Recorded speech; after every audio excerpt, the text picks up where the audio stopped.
Get ready for an absolute game changer today. We recently had this incredible opportunity to sit down with Luke Youngblood. Yeah, the visionary founder behind Moonwell and Mamo. Plus, he brings all that experience from his time at Coinbase. Exactly. You really won't want to miss the insights from this deep dive. It's packed. Definitely.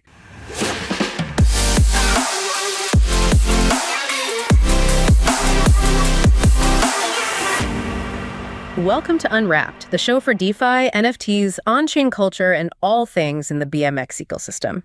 But first, just the usual quick reminder for everyone listening. Oh, right. Good point. Nothing we talk about today is financial advice. This is purely educational. Absolutely. Always do your own research. Make your own calls. Yep. Purely for learning purposes here. Okay, so with that said, before we jump into the chat with Luke, let's unpack the BMX ecosystem a little bit. Think of it like a powerful financial engine. Yeah, a flywheel.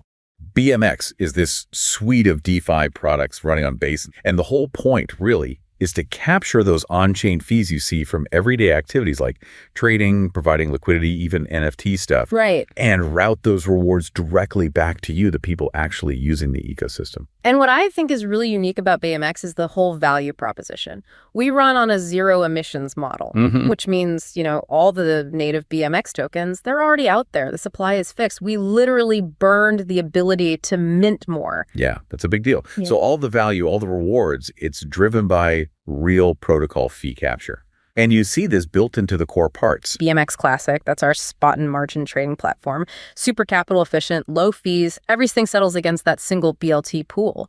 Then there's BMX Freestyle. That one's interesting. It's intent-based, gives you access to over 250 markets, low fees again, and it's powered by SMEO. Right. Known for that innovative intent architecture. Yeah. And beyond just trading, there's Carousel. It's our NFT on-chain media marketplace. You can scan listings from the big platforms, but the fees are way lower, just 0.25%. Plus auctions, those randomized carousel listings. Yeah, it's pretty neat.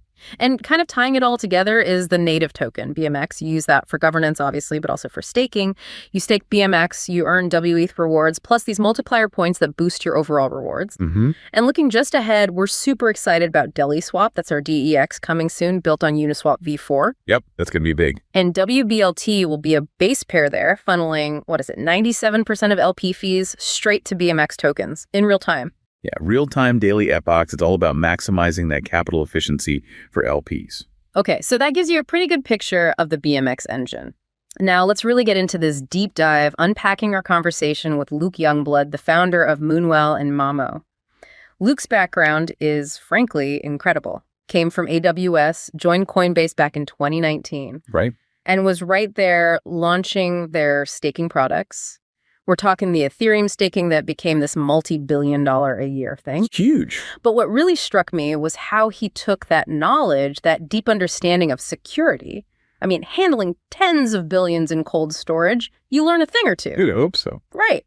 And he applied that directly to building DeFi products when he left Coinbase in early 2022. Yeah, and his move into DeFi, it was really sparked by DeFi Summer back in 2020. He saw the power of these tools allowing people to borrow against their crypto without selling. That was the seed for Moonwell. Okay, so the lending space in DeFi, it's pretty crowded, let's be honest. What was the specific problem, the unique angle Moonwell set out to solve? Well, initially the drive was simple. Create a straightforward multi-collateral lending and borrowing app. You supply Bitcoin or staked ETH, borrow stables for real-world stuff, or you could even borrow specific base assets like Arrow to jump into farming strategies. Lets you chase those rewards without taking on direct price risk on the asset itself. Okay, that's the DeFi user angle. Exactly. But Luke highlighted something, much bigger. Moonwell's mission, it really goes beyond just, advanced DeFi users. He talked a lot about financial inclusion. Think about places like Brazil or Nigeria. Millions lack basic banking. They face brutal inflation with their local currency, digital dollars. Hugely valuable there. That's a really powerful point, but how does Moonwell actually address that? How does it help someone, say, in Nigeria, get access? This is where it gets really interesting. They offer the Moonwell card. Now, this card is linked to a proper U.S. checking account, FDIC insured through Partner Bank. So imagine you're a contractor in Brazil working for a U.S. company. You get paid via direct deposit. Those funds, they show up as USDC in your self-custody wallet on Base in less than 30 minutes. Wow, okay. It's a direct bridge. Remote workers, digital nomads. They can get paid in digital dollars and spend them globally, instantly. It's empowering people the traditional system leaves behind. Real utility. Okay, that is bridging the gap. Now, this is where Mamo comes in, right? How does Mamo fit with Moonwell, and what's this whole agentic thing about? Sounds futuristic. Yeah, kind of is. Mamo actually came from thinking about an even more basic problem. What about people without smartphones? Right, that's still a lot of the world. Exactly. Rural areas, places with just internet waypoints, people using older feature phones. Mamo's designed to be an agentic interface, basically, a chatbot. You interact via SMS, maybe even voice eventually, and it completely hides the complexity of DeFi. Makes using these powerful tools feel as simple as sending a text message. Okay, agent via chatbot. But how does security work? Sounds potentially risky. That was clearly top of mind for Luke. The core idea is delegation, similar to proof of stake. Validators get power delegated, but not direct control. With Mamo, each user gets their own dedicated smart contract account. Critically, only your main funding wallet can actually withdraw funds. The Mamo agent, it has limited permissions. It can only move assets between pre-approved Moonwell markets and vaults, always trying to find the best rewards. It can't just send your funds anywhere. Okay, so permissioned movement. Exactly. Yeah. And it's all heavily audited, plus an ongoing bug bounty. Security is paramount. So the Mamo agent is essentially like a smart autopilot for your money, but with very strong safety rails built in. That's a perfect way to put it. It automates things like compounding rewards. It'll shift your USDC or wrapped Bitcoin between, say, Moonwell's main market and those high-performing Morpho vaults, all automatically. To maximize fee accrual. Precisely. You set it up, and Mamo just works in the background to optimize your returns. No constant manual checking needed. Okay, now what about the Mamo token itself? The tokenomics. Also quite interesting, they didn't do a big public sale. 10% was actually airdropped to early community members, rewarding participation. And the Mamo token itself, it represents a future claim on 100% of the fees the Mamo agent platform generates. That includes trading fees from Mamo pairs and eventually fees from the compounding strategies too. A claim on future fees. Interesting. How do they make sure the token's liquidity actually benefits the protocol? Right, so they did something pretty clever. A big chunk of the Mamo supply, 15% in a Mamo virtuals pool, 10% in Mamo CBBTC. They took the LP NFTs for those positions and locked them permanently in what they call a burn and earn contract. Those LPs are gone forever. So what does that do? It means all the trading fees generated by those specific pairs on Aerodrome flow directly back to the Mamo protocol itself, not to the original LP holder, because they burn the NFT. Ah, got it. Direct fee capture for the protocol. Exactly. And Luke shared some numbers. In just 8 weeks, this mechanism generated $250,000 in real fees for Mamo. That projects out to like a $2 million annualized run rate for a protocol just launched. It's powerful, organic value accrual. Wow. So users holding Mamo or earning rewards, they can choose auto compound into more Mamo or maybe convert those rewards into Bitcoin or USDC, stack whatever they prefer. Precisely. It kind of democratizes market making, right? Even if you only deposit a small amount, you earn those fees proportional to your share, just like the big players. And for security during compounding, they use CalSwap. The Mamo backend requests a swap, a helper contract checks slippage against Chainlink prices within limits you set. Keeping the user in control. Exactly. And CalSwap ensures you get the best execution price, even giving rebates if there's a discrepancy. Basically, robust protection against getting rutted by bad slippage. That's reassuring. Yeah. And lastly, upgrades are handled carefully too. They have a strategy registry. You get audit reports, notifications from the agent about new strategies or contracts. But crucially, you have to sign off, approve any upgrade to your account. Full transparency, full control. The big vision. Mamo becomes your personal finance agent, helping with DCA, risk management, maybe even tokenized stocks, RWAs down the line. That's a seriously comprehensive vision.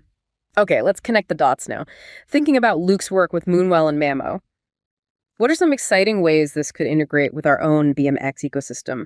The potential synergies feel, well, pretty significant. Oh, absolutely. The potential here is huge. Let's start with Mamo and our Deli Swap, which is coming soon. Right, the Uni V4 DEX. Exactly. Mamo's autopilot feature, it could potentially manage user deposits directly into Deli Swap liquidity pools. Think about it. Deli Swap directs 97% of LP fees to BMX tokens in real time. Mamo could automate putting capital there, managing the position, always optimizing for the best fee accrual. It turns passive capital active. That makes a lot of sense. Could the Mamo agent also handle, say, staking BMX for the wETH rewards and multiplier points? Or claiming rewards? For sure. It could automate staking BMX. It could intelligently claim the BMX rewards you earn from being an LP on Deli Swap, and then reinvest them automatically if that's what you've set it to do. Okay. And even more directly, Mamo's agent could execute swaps right on Deli Swap, maybe leveraging our wBLT pairs for super efficient trades, generating more fees within the BMX ecosystem. So follow that thread. Could Mamo account holders eventually choose to earn their rewards in BMX tokens, like wBLT or BMX itself? Yes, that's a very powerful possibility.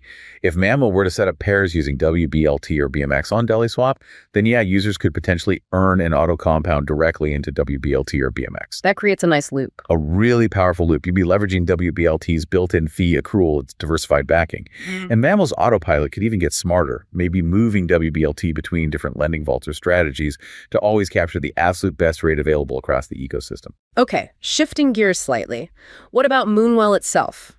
Could our flagship token wBLT play a role there, maybe as collateral? Definitely. I think Moonwell enabling wBLT as collateral would be huge. And what's really fascinating there is that wBLT keeps accruing fees even while it's locked as collateral. Because it's auto fee processing. Exactly. So it helps offset your borrowing costs. It acts almost like a self-repaying loan. We saw this work really well with our previous asset, wMLP. Right, I remember that. So imagine this integration. You borrow against your wBLT on Moonwell without selling your reward-generating asset, and then you can spend that borrowed cash directly using your Moonwell debit card. Wow. So productive capital meets real-world spending. Precisely. You get liquidity when you need it without having to give up your underlying wBLT position that's constantly working for you.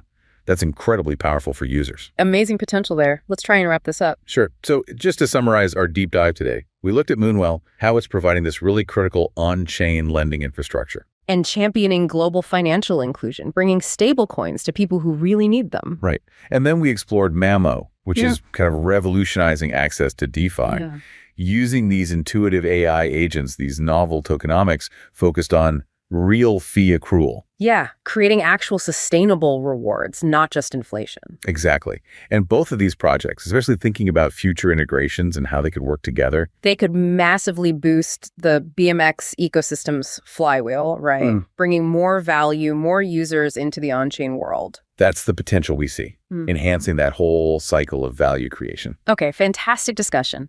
We'll leave you, the listener, with one final thought. This is a piece of advice from Luke Youngblood himself, something to really chew on as you navigate this space. Oh yeah, this is a good one. He said, find your passion and build in that, because the meta-narrative will change every few weeks. If you're constantly chasing whatever was hot, you're going to be competing with 100 other teams, and you're never going to stand out. Building for the long term, like Jesse's journey with Base itself, right? Not just chasing the latest hype cycle. It really underscores that need for genuine belief in what you're building. So the question for you listening is, what does that mean for you? In this exciting, sometimes chaotic, new financial frontier, where do your convictions lie? What are you passionate about building or supporting for the long haul? Something to think about.